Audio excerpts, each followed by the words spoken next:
In 1991, the small Arab state of Kuwait was at the center of the last major war of the 20th century.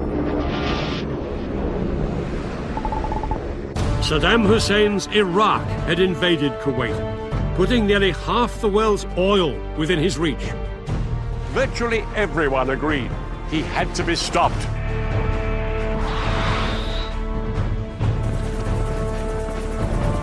Over 1 million troops faced each other across the battlefield.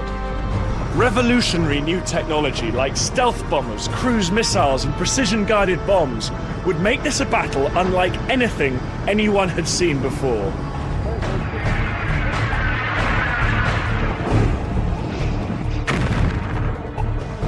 I'll be getting to grips with some of the challenges faced by the men and women on the front line in this new era of warfare. And I'll show how the commanders chose their tactics in a war dominated by cutting-edge technology and ruthless political calculation. With his seizure of Kuwait, Saddam Hussein threatened to hold the whole world to ransom. He warned that the fight that would follow would be the mother of all battles. Everything would now depend on the outcome of Operation Desert Storm, the battle for Kuwait.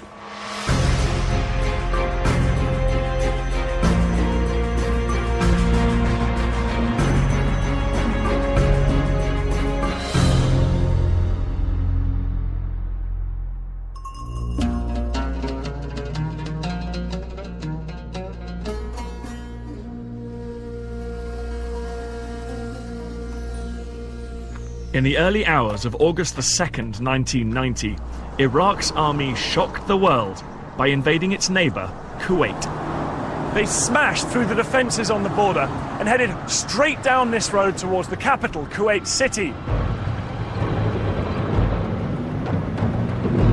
Kuwait's tiny army was unable to mount any serious resistance.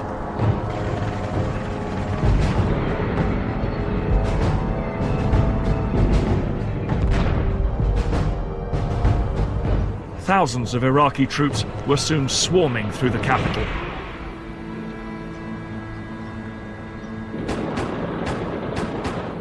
At around 4:30 a.m., just hours after the start of the invasion, Iraqi troops arrived here at the Parliament building. The guards were taken completely by surprise, and within minutes, Kuwait's parliament had been captured. The ruler of Kuwait, the emir, along with most of the royal princes, abandoned their palaces and fled. By the end of the day, the entire country of Kuwait was completely overrun, as thousands of Iraqi troops continued to pour across the border. And they were all obeying the orders of one man, Saddam Hussein.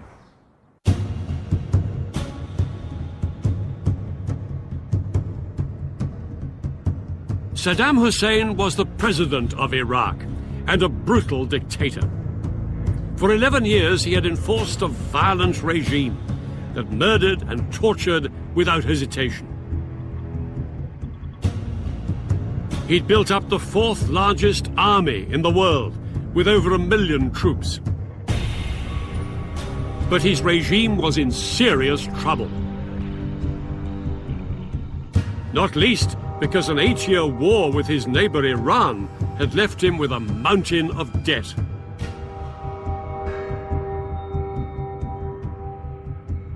Iraq was bankrupt. Saddam had to come up with a solution to his cash crisis, and it lay across the border here in Kuwait. This is Iraq, and here is Kuwait. Kuwait is almost floating on oil. Outside the capital, Kuwait City, oil wells cover much of the country.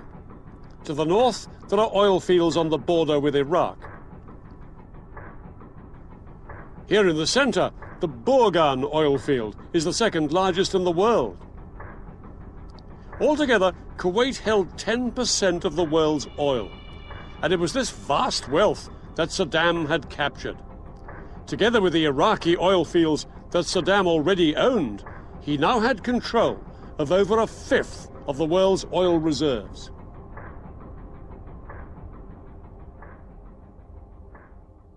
Saddam gambled that Western leaders did not have the stomach for a Middle East war and would have to accept his occupation of Kuwait. But he was in for a rude shock. This will not stand. This will not stand, this aggression against Kuwait. What has happened is a total violation of international law. Please raise their hand. The United Nations condemned the invasion and called on Saddam to withdraw his troops from Kuwait.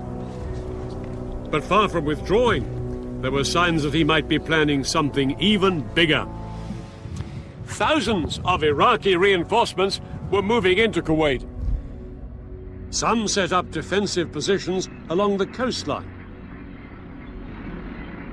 But most worrying for global leaders was the large number of troops and tanks driving right down through the country and massing on its southern border. The question was, would they stop there? 200 miles south of the border was the richest concentration of oil wells in the world. The oil fields of Saudi Arabia. The Saudi army was small. If Saddam chose to attack now, there was nothing to stop him. If he seized Saudi Arabia's wells, he would control nearly half the world's oil. President Bush Sr. and British Prime Minister Margaret Thatcher were determined to stop him. They were convinced that the only way to protect Saudi Arabia and its oil was to put US and British troops in on the ground. But there was a huge problem. Saudi Arabia is the spiritual home of Islam. It contains the cities of Mecca and Medina, the most holy sites in the Muslim world. Its royal family ran the country according to strict Islamic laws. Any attempt to fly in tens of thousands of troops from the non-Muslim armies of Britain and America was a political minefield.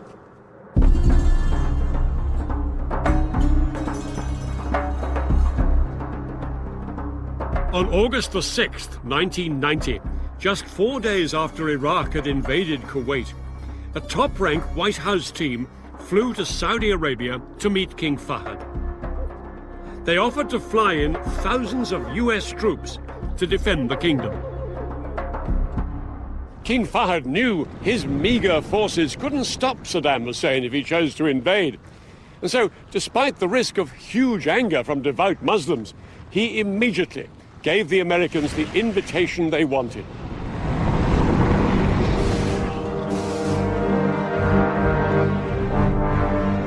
Within hours, one of the biggest deployments of troops since World War II was underway.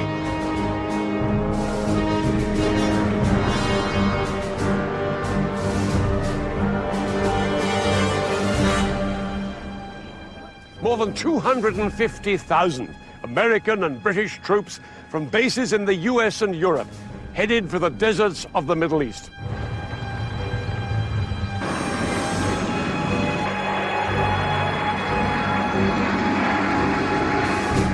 The Americans and British were determined that their stand against Saddam Hussein should be seen as an international operation and not as an American-led attack on an Arab country. In the coming months, troops from over 30 countries would take their place alongside the Americans and British in the Saudi Arabian desert. It was an extraordinary coalition that even included several Arab states like Egypt and Syria. But it was the Americans that dominated. The man in charge was called General Norman Schwarzkopf. He was a giant of a man with a keen intellect. He also had a fiery temper, and he set the tone with one of his first public comments about Saddam Hussein. If he dares come across that border and come down here, I'm completely confident that we're going to kick his butt when he gets here. Schwarzkopf was a tough talker, but he knew he faced a mammoth task.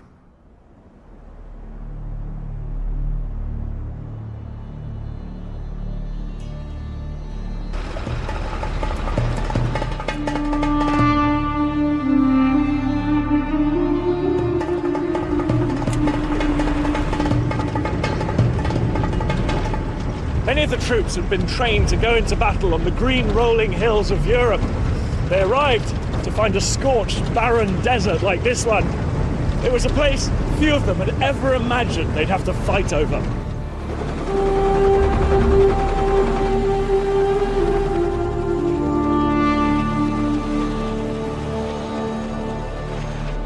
The sand clogged their engines, they got in their food, and no one was even sure it was stable enough to take the weight of the big American combat vehicles.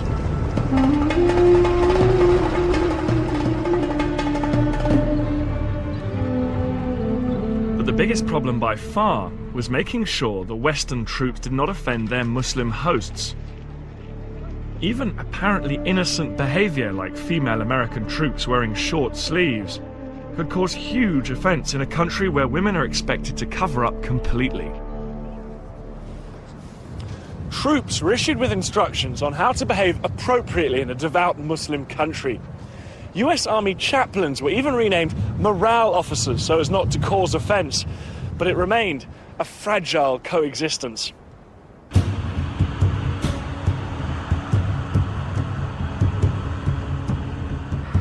An Iraqi attack on Saudi Arabia remained a constant fear for the coalition. But it was the stories about the actions of Saddam's army inside Kuwait that outraged world opinion. They brought a reign of terror to Kuwait, including summary executions in the street.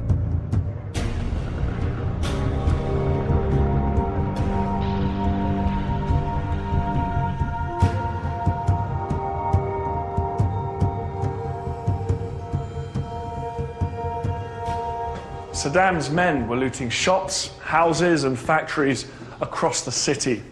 Torture and punishment beatings became commonplace as the Iraqis tried to crush any sign of Kuwaiti resistance.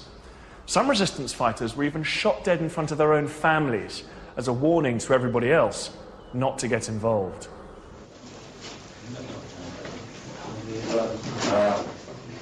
Western civilians living in Kuwait and Iraq had been rounded up and taken to Baghdad as hostages. Saddam appeared with some of them on television in a clumsy attempt to show that they were being treated well. You are British or all of the moment, yes. Stuart and Halib. Does Stuart get his milk? Yes. Meanwhile, his grip on Kuwait was tightening. Saddam Hussein had turned Kuwait into a defensive fortress. Hundreds of thousands of Iraqi troops were in and around Kuwait. Many of them dug in down here on its southern border. They'd built very heavily defended positions with great sand ramparts close to the frontier with Saudi Arabia. Behind them was a second line of defense with thousands of troops. And then about 100 miles further back, just inside Iraq, were Saddam's elite troops, the Republican Guards, waiting in reserve.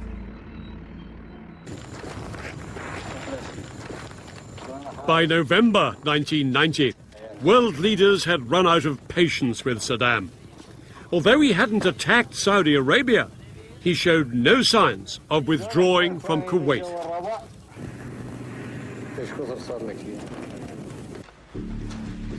So the UN Security Council passed a new resolution that changed the coalition's mission dramatically. 12 votes in favor, 2 votes against, 1 abstention. No longer would the coalition just defend Saudi Arabia.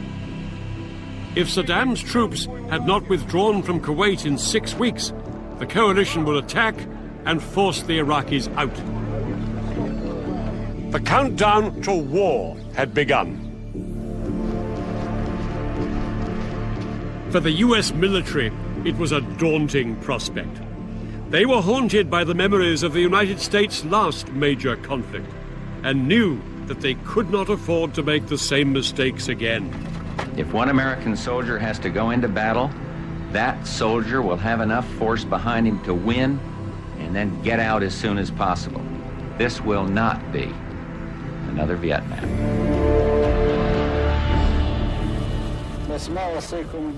But Saddam was determined that that was exactly what it would be.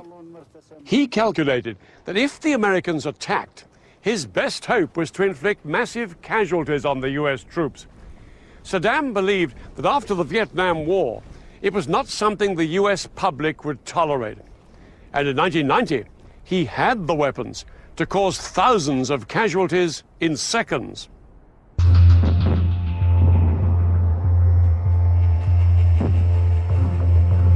Just 2 years earlier, in March 1988, the Iraqi army had attacked a Kurdish village in northern Iraq, using a mixture of mustard gas and the nerve agent sarin. 5,000 people were killed, and thousands more suffered terrible injuries.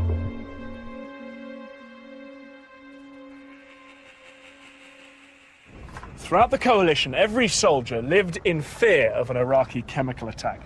Day after day, they practiced the drills that would save their lives if nerve gas was used against them.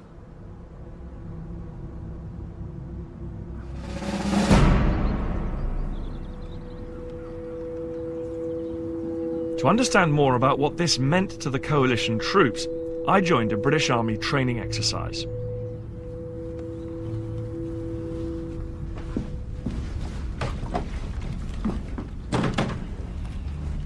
My job was to help unload equipment until the instructor launched a gas attack drill.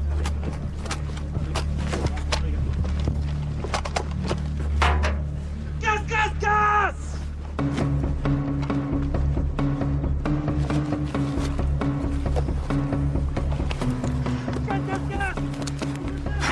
Gas, gas, gas! 9 seconds, come on. Think about the drills. Okay, let's go, well done. If a soldier couldn't get their mask on this quickly in a real attack, the gas could be lethal. Come on, 2 minutes, let's go. I then had to carry on with my task, exactly like the troops would in a combat situation. Come on, work hard, well done. Come on, really gotta get this. Come on! Come on!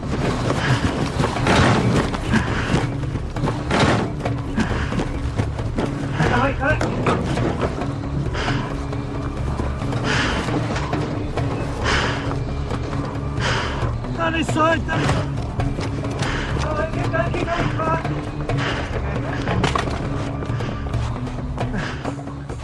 But gas masks make it impossible to breathe properly, as I was finding out. Excellent, well done, well done. I can't actually speak.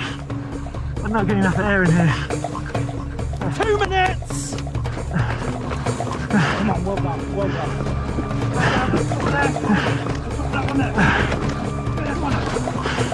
Let's go. Excellent, well done. Stand still. Unmask. That's good. Good, well done.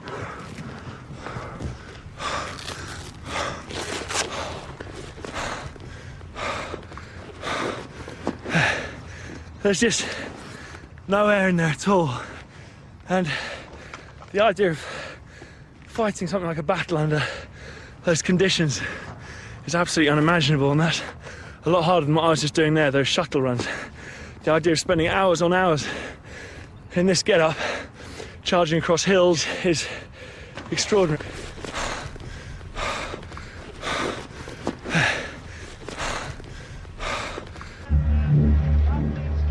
But in 1991, soldiers feared they really would have to fight while under chemical attack.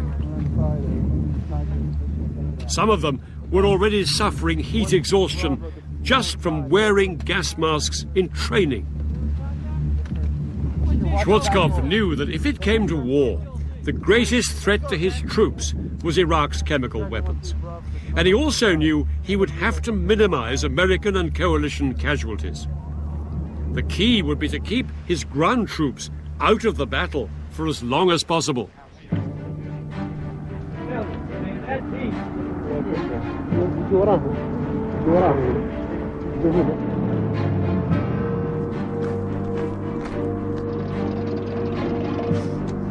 Schwarzkopf's plan was to launch a colossal air attack on Iraq itself and on its forces on the ground, to try and force Saddam to abandon Kuwait. But if this didn't persuade Saddam to leave, Schwarzkopf knew that he would have to take a far more risky step. He'd have to order his forces to fight their way into Kuwait. And some of the experts predicted that this would cost thousands of American lives. His strategy would call upon the full might of the United States Armed Forces. More and more of the world's most sophisticated aircraft, tanks, and weapons were arriving in the Gulf. And 6 American aircraft carriers with over 400 planes would be positioned within striking distance of Iraq and Kuwait.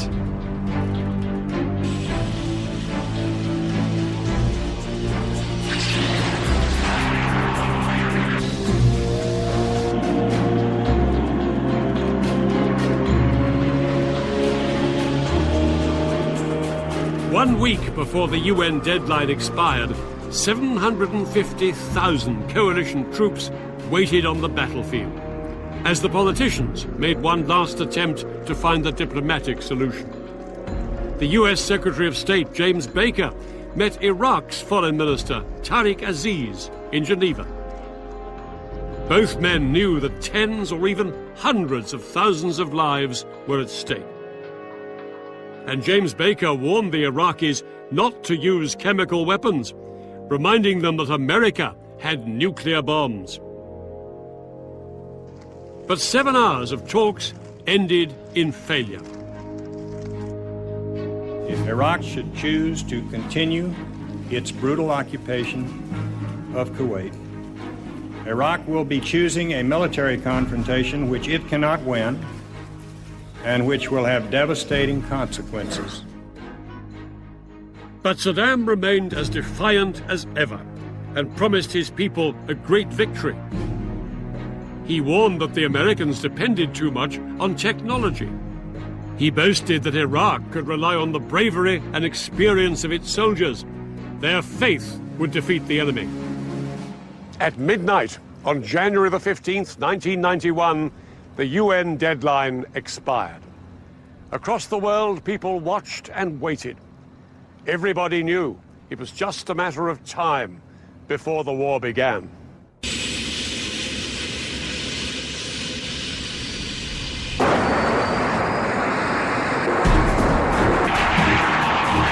In the early hours of January the 17th, 1991, hundreds of coalition aircraft took to the skies and headed for their targets.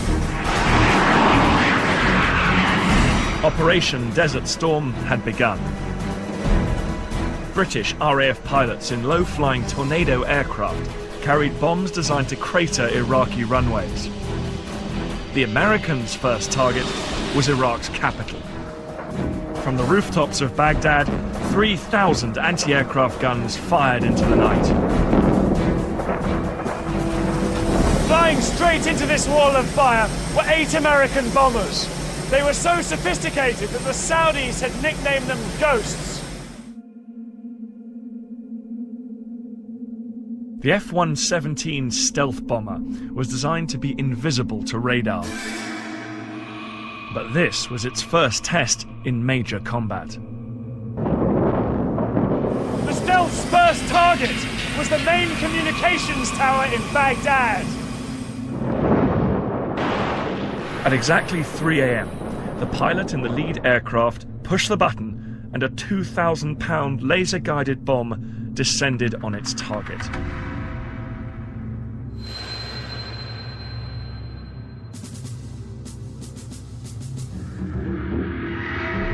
Across the city, the ground shook as 14 more bombs from other stealths hit their targets. The aircraft turned for home.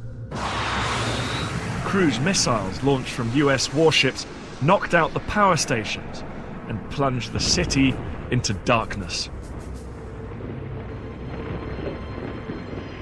The air campaign, unleashed by the coalition against Saddam's Iraq, was codenamed Instant Thunder.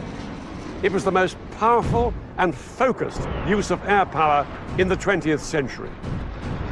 On the first night, coalition aircraft flew over 1,000 sorties. They hit power stations, radar and communication networks, airfields, and chemical weapons facilities.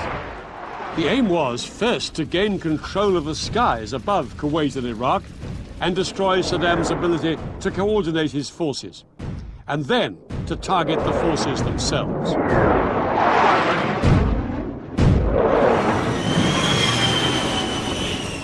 Guided in by laser, a bomb launch from planes like these could explode within 3 meters of its target, even from a range of 7 miles.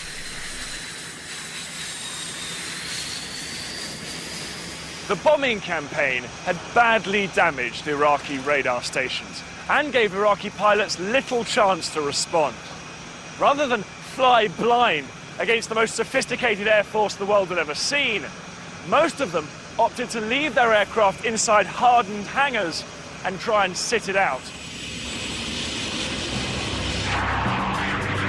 Throughout that night and into the following day, American and coalition aircraft continued to attack Iraqi targets, including Saddam Hussein's palaces.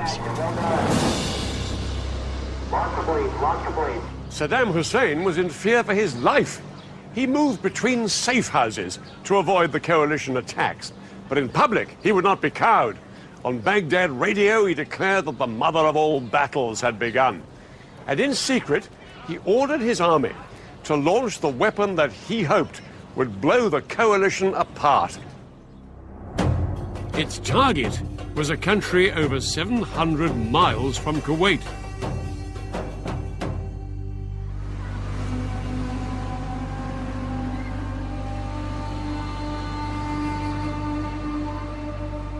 At 2 a.m. on January the 18th, 1991, air raid sirens sounded across Israel.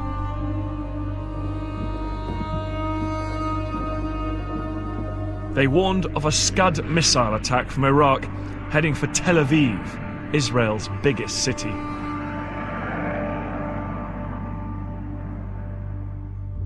Moments later, the first Scud hit this factory near a housing estate in a residential suburb of the city. Initial reports from the Israeli army suggested that Israel was under chemical attack. In the confusion and panic, people all over the city put on their gas masks. Some even injected themselves with the antidote to nerve gas.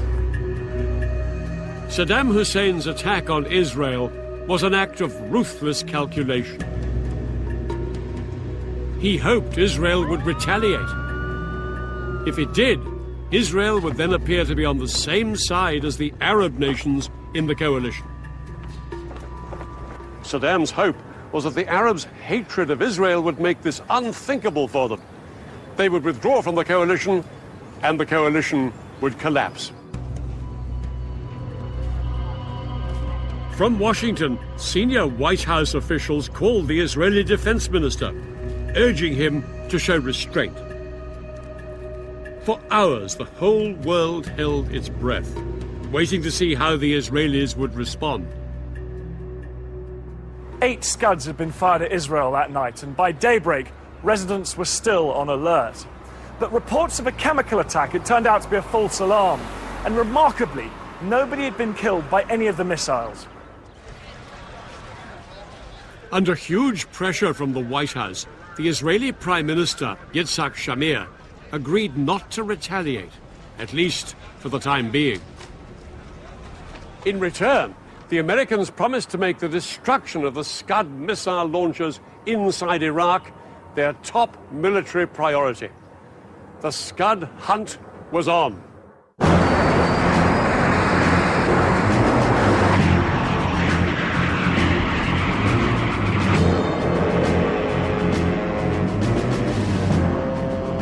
Coalition aircraft began flying around the clock, searching thousands of square miles of empty desert, hoping to spot Iraq's estimated 20 mobile Scud launchers and then destroy them. For the American commander, General Schwarzkopf, it was a tough challenge. Finding the mobile launchers is like finding a needle in a haystack, as you can well imagine. Scuds continued to hit Israel, and Washington ordered Schwarzkopf to step up the search. By the 24th of January, 40% of the coalition's air sorties were diverted to Scud hunting, and special forces like Britain's SAS were sent into Iraq to try and destroy the launchers from the ground.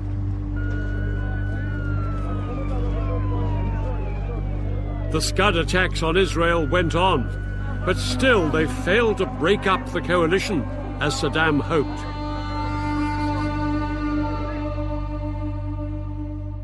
In a further attempt to weaken public support for the war, British pilots John Nichol and John Peters, shot down on the first night, were paraded on Iraqi television. They had been tortured and were forced to denounce the war. I think this war should be stopped so we can go home. I do not agree on this war with Iraq. The pictures provoked condemnation across the world and only inflamed Western public opinion against Saddam. Saddam was unable to prevent the air campaign systematically destroying his army. So 2 weeks after the air war began, he ordered an attack that would force the Americans into the risky ground combat they wanted to avoid.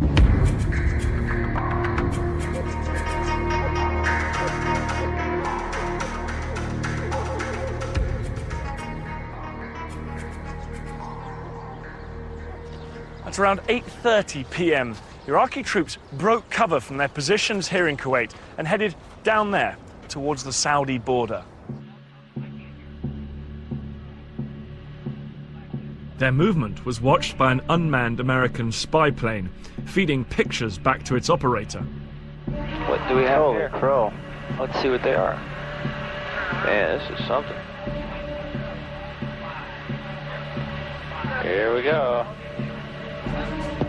Closer, closer.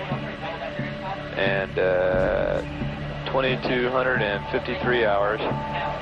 They've crossed the border. Crossed in Saudi Arabia. King Fahd's going to be pissed. Fahd baby's going to be pissed. He's going to be hot. Yeah. The coalition had complete control of the skies over Kuwait, but not a single aircraft was close enough to stop the Iraqis. Where's our air? This is ridiculous. Frickin' bomber couldn't ask for any better target than that. The Iraqis took the coalition by surprise. They met little resistance and seized the Saudi town of Khafji, about 10 miles down the road. Go for it. Yep. Right to the right of that.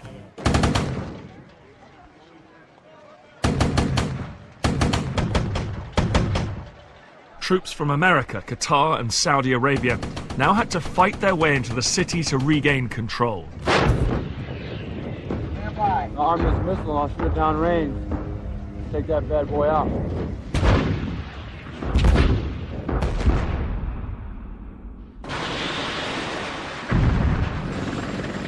And when air support finally arrived, they had a decisive advantage.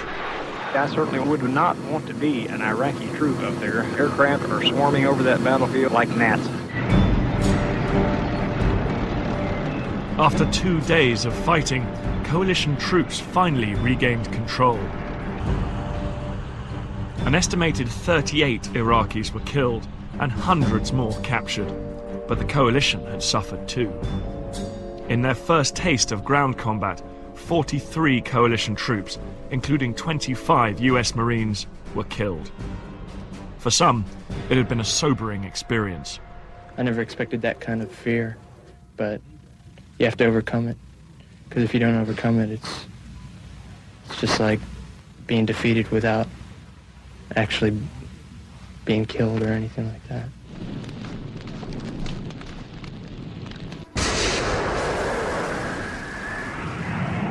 But with Khafji back in coalition control, world attention turned once again to the air campaign, which was now in its 4th week.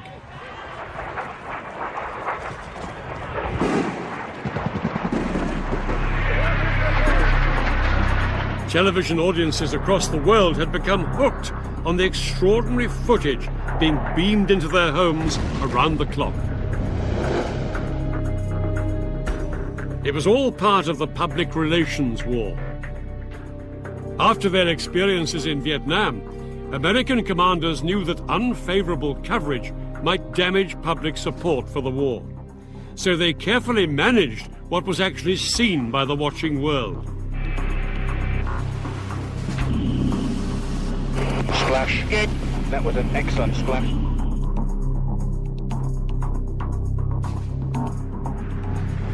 The American general who commands all the Allied forces in the Gulf has said that Operation Desert Storm has been going according to plan. The aim was to portray the war as clinical and bloodless, with so-called smart bombs making surgical strikes. I'm now going to show you a picture of the luckiest man in Iraq on this particular day. Keep your eye on the crosshairs. Right through the crosshairs. And now in his rearview mirror.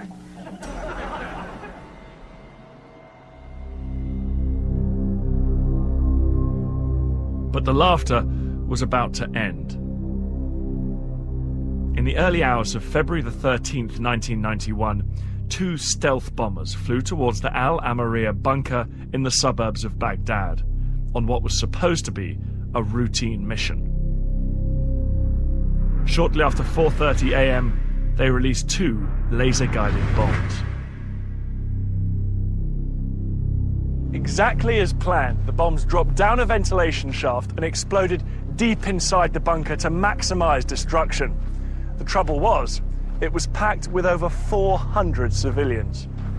American criminals! Why? For what the war? For what the war? Hundreds had been killed, many of them children. Pictures of the disaster were broadcast around the world. I miss my wife and my children. Is that fair?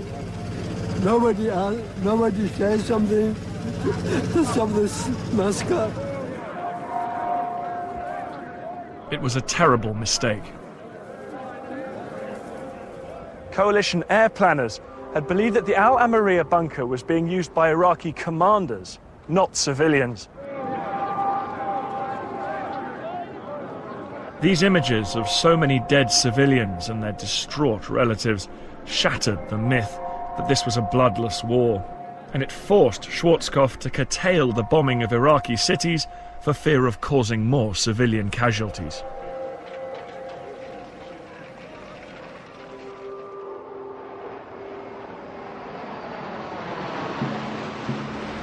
But the Iraqi army got no such reprieve.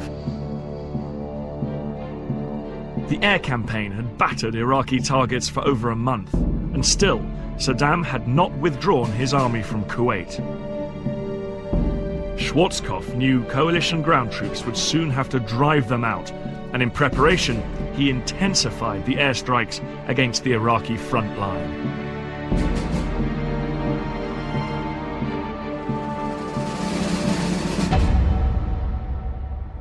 There was nothing smart about this bombardment. Old-fashioned planes, like the giant B-52s that had flown over Vietnam, dropped old-fashioned explosives and napalm on the Iraqi positions. When a canister of napalm hit the ground, it exploded in a mass of burning jelly, which incinerated anything it touched and sucked the air out of everyone's lungs within 50 meters. Coalition airmen flew around-the-clock bombing missions attempting to destroy 50% of the Iraqi armor. We're trying to get ready for the ground troops to go in. So we're really trying to hit them hard in order to clear it out for the ground troops. We sent out 300 or 400, 500 bombs a day. Some of them weigh 1,000 pounds a piece, so it's unreal the tonnage going out here.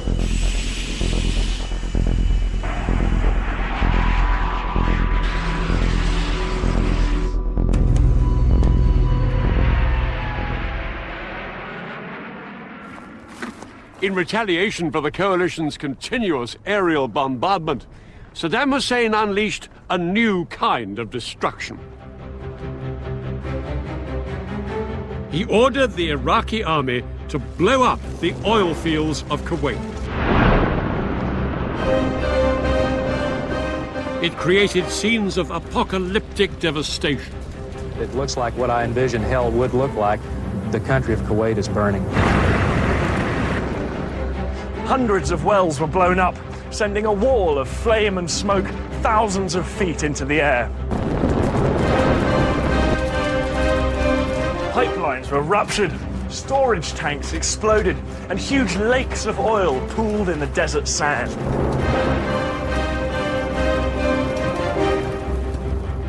Choking black clouds filled the air, and day turned to night as the smoke blocked out the sun.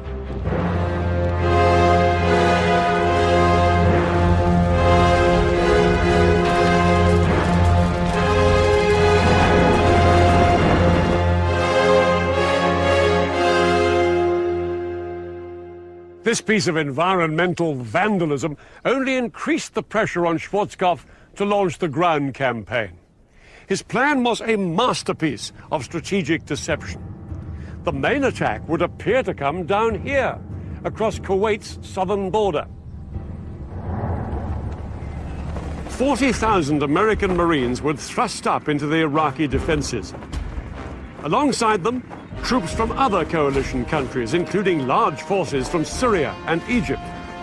Their job was to make Saddam think they were just the start of a much larger attack from here in the south. But Schwarzkopf's main blow would come not from the south, but from the west. Under the cover of the air war, he had secretly shifted the bulk of his army, 1,500 tanks and nearly 300,000 men, up to 300 miles off to the west to launch a giant left hook. His main heavy tank force, with Britain's men and tanks on their right flank, were waiting for the signal to burst into Iraq and swing east into Saddam's Republican Guard divisions, dug in on the Kuwait-Iraq border. Schwarzkopf's men had a double mission: to liberate Kuwait and to so weaken the Republican Guard and the Iraqi army that they could never cause trouble in the area again. On the 24th of February, 1991, the ground attack began.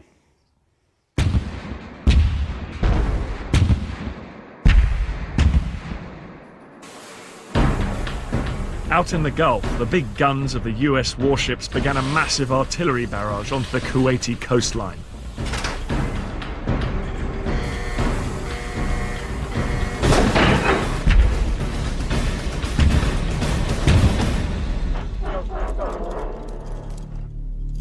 But the real attack would come from the ground troops.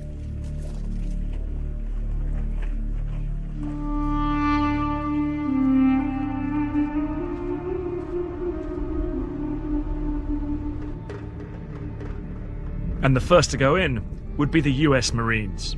This is it. Have fun. We've got an American flag in this pack right here we're going to raise in Kuwait. The Marines had to bulldoze gaps in huge banks of sand like this one so the tanks and artillery could advance.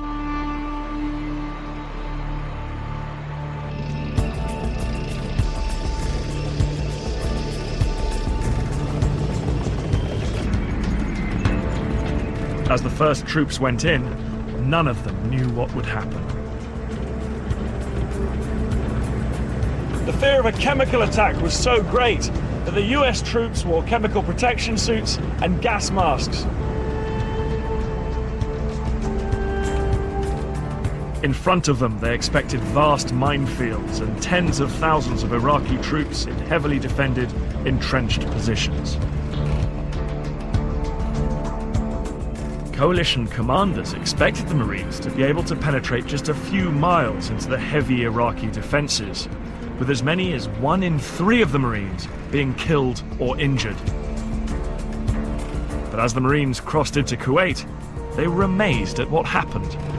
Everywhere, Iraqi troops either abandoned their positions or were raising the white flag in surrender. Most of them were conscripts, and after the devastating 5-week air bombardment, they were sleep-deprived, shell-shocked, and dehydrated. They were in no position to fight.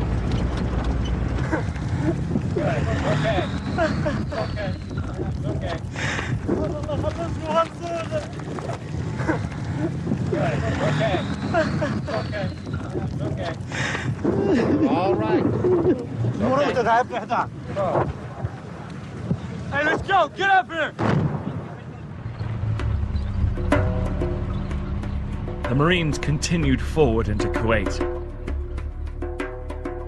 There was little resistance, and nearly everywhere their progress was unopposed. Right now, I feel sorry for the people that are remaining on the enemy side because we're going to wipe them out. It's just a matter of time. The Marines were scoring a major success in their thrust up here into Kuwait, almost too successful. They and the Arab forces to the east and west of them were fast heading for Kuwait City. There was now a risk that some of the crack Iraqi units, like the Republican Guard up here, might retreat before Schwarzkopf's army could destroy them. So he brought forward the timetable for his main attack.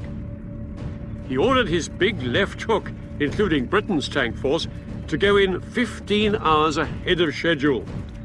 The British would go for Kuwait, and the US tanks would head for the Republican Guard.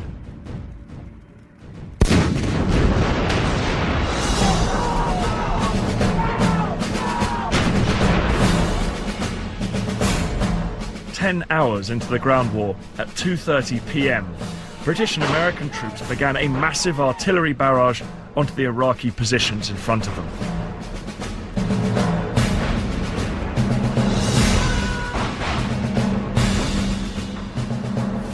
One of their key weapons was the multiple launch rocket system.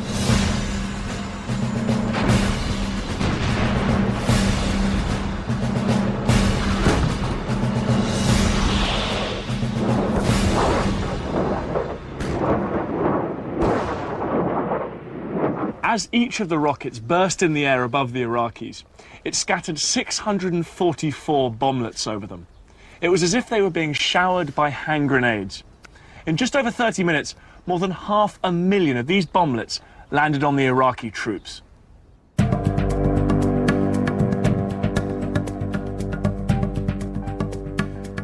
As the artillery died down, more than 150,000 coalition troops and over 1,500 tanks began their advance.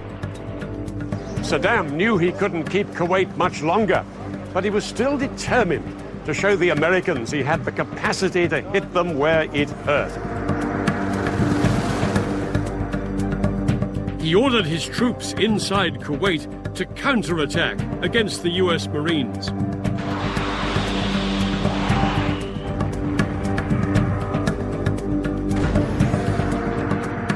But they couldn't match the Americans' firepower, nor halt their relentless drive towards Kuwait City. However, Saddam still had one last sting in his tail.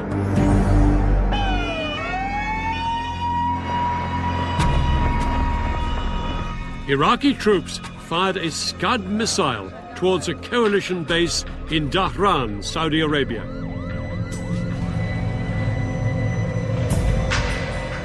The resulting explosion killed 28 Americans, and 100 were left wounded. One of these ambulances has to go up there.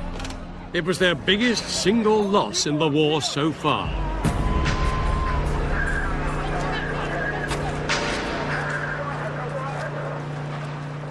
Despite this incident, the British and American troops had to keep up the speed of their advance.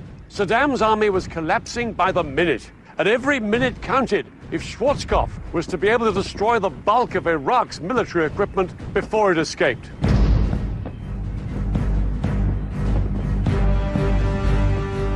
Schwarzkopf's main armored thrust had swept across 100 miles of Iraqi desert west of Kuwait and closed in on Saddam's elite Republican Guard. Finally, at 4 p.m. on the 26th of February, they came face to face. A gunner in one of the lead vehicles spotted a line of Iraqi tanks on the horizon. The US tank commander realized that he was heading straight for a major Republican Guard position. The gunner in the lead American tank quickly fired off a shot at one of the Iraqi tanks. Seconds later, the American commander watched as the shell landed directly on the target. The Iraqi tank exploded, throwing a man out through the hatch, engulfed in a ball of flame. Within seconds, the other American tanks had opened fire. In just a few minutes, the Republican Guard's position had been obliterated.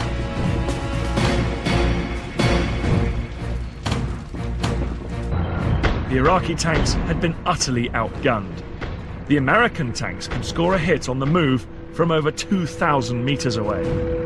Iraqi tanks were only accurate below 1,700 meters, and they had to be stationary. Within a couple of hours, over 50 Iraqi armored vehicles were destroyed, with few American losses. Throughout the night, the Americans pursued the Republican Guard. By daybreak, they'd smashed an entire division, leaving over 100 tanks and armored vehicles smoking on the battlefield. The remaining Republican Guard divisions made a desperate retreat, and the Americans continued to hunt them down.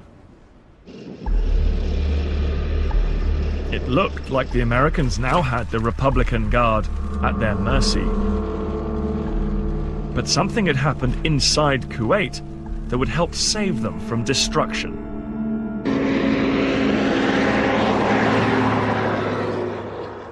Iraqi troops had been fleeing from Kuwait City in any vehicle they could get their hands on. American commanders were determined to stop them. It led to one of the most controversial episodes of the war. Using laser-guided bombs, pilots attacked Iraqi vehicles along a stretch of this road leading north from Kuwait City. This created a roadblock, and behind it, hundreds of vehicles became trapped in a giant traffic jam. This made them totally vulnerable to the American aircraft overhead. Some of them were so desperate to escape that they drove off across the desert. Every available American aircraft was ordered into the attack, with devastating results.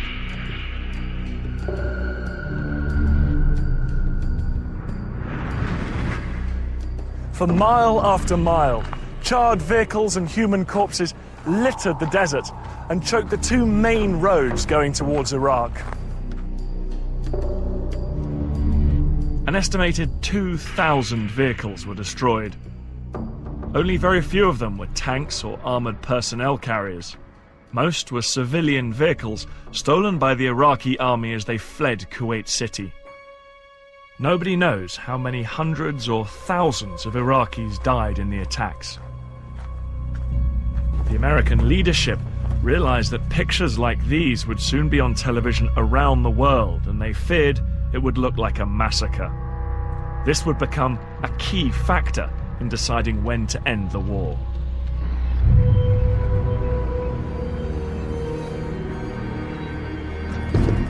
"36 hours later, coalition troops led by units from Kuwait's own army arrived in Kuwait City.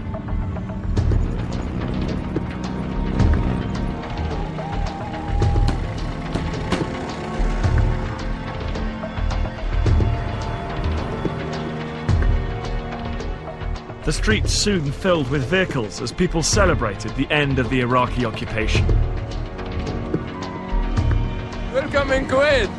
Welcome, Mr. Bush! Welcome!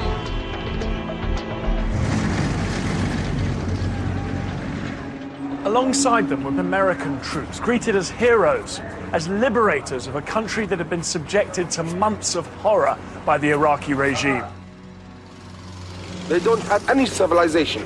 They kill not by guns only, by torturing. They brought them over here in this place, and they just shot them and killed them and left them for 5 days, just like a garbage. They want to put name Saddam in my hands, and they tell me to remember it even you are an old man.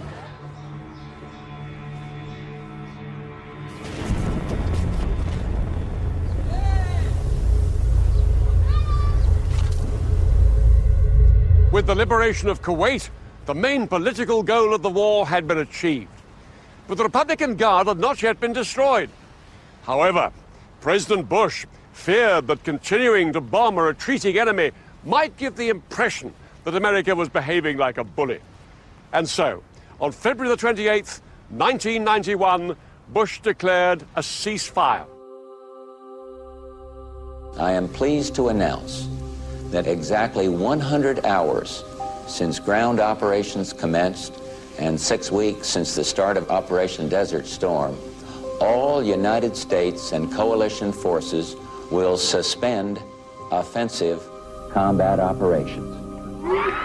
The Gulf War was over.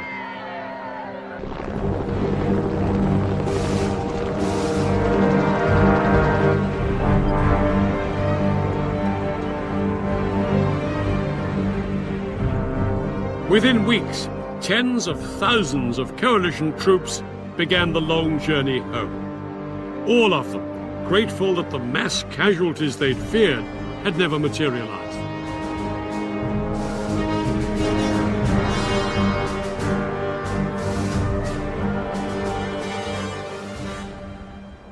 In total, 248 coalition troops were killed, far less than anyone had dared hope. Nobody knows how many Iraqis died, though some estimates put the figure at over 30,000, including 3,000 civilians. Despite the pre-war fears of the coalition, it had turned out to be one of the most one-sided battles in modern history.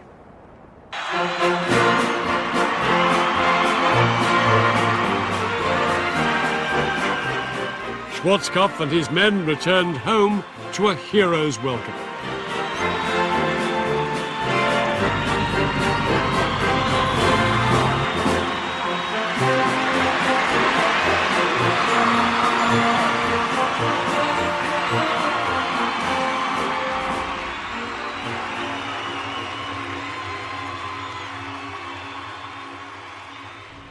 The Allies could have chased Saddam all the way to Baghdad, but they had no authority from the UN and no wish to become mired in Iraq.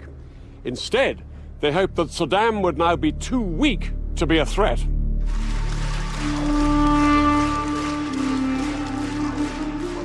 But Saddam's regime did not crumble as the Americans hoped. He crushed two uprisings that followed the end of the war and remained in power for another 12 years. Several thousand US forces remained in Saudi Arabia to keep watch on Saddam's army. Osama bin Laden has claimed that it was this presence of US troops in the Muslim Holy Land of Saudi Arabia that motivated him to launch a series of attacks against American interests. This culminated in the events of September the 11th, 2001. President Bush's son, George W. Bush, was now in the White House, and in response to the 9/11 attacks, he declared a global war on terror. As part of this war, he launched a US and British-led invasion of Iraq in 2003, which ousted Saddam Hussein from power. Thousands of British and American troops remain in Iraq to this day, dealing with the consequences. No one knows when they will return home.